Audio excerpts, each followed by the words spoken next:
Automatic UPS inverter current থাকা অবস্থায় কারেন্টে চলবে, ব্যাটারিকে চার্জ করবে এবং কারেন্ট চলে গেলে অটোমেটিক ইনভার্টার মোডে চলবে। পুরোপুরি অটো, আর ধরতে হবে না।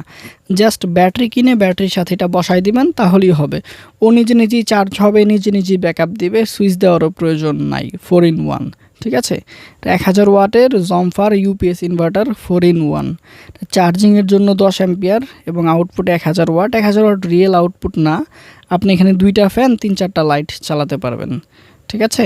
আর এই যে একটা হাই কোয়ালিটির কেবল দেওয়া আছে, যেটা দিয়ে ব্যাটারিতে কানেকশন দিব, অনেক মোটা, যাতে হাই অ্যাম্পিয়ার টানতে পারে।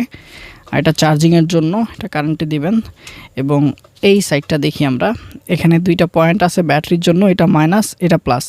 এবং আরেকটা সুবিধা হচ্ছে সোলার লাইন করা যায়, যেখানে আপনি সোলারের লাইন দিতে পারবেন। 2টা ইন্ডিকেটর এলইডি আছে এখানে, চার্জিং ইন্ডিকেটর, পাওয়ার ইন্ডিকেটর।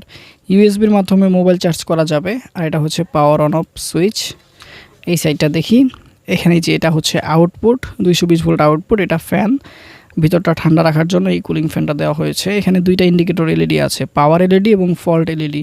এইখানে যদি কোনো ফলস হয় বা ব্যাটারিতে ডিসচার্জ থাকে, ওভারলোড হয়, তাহলে এই বাতিটা জ্বলবে এবং আউটপুট দিবে না, ঠিক আছে। সো যাদের এই প্রোডাক্টটা লাগবে তারা আমাদের হোয়াটসঅ্যাপে যোগাযোগ করুন, সারা বাংলাদেশেই দেওয়া যাবে হোম ডেলিভারিতে।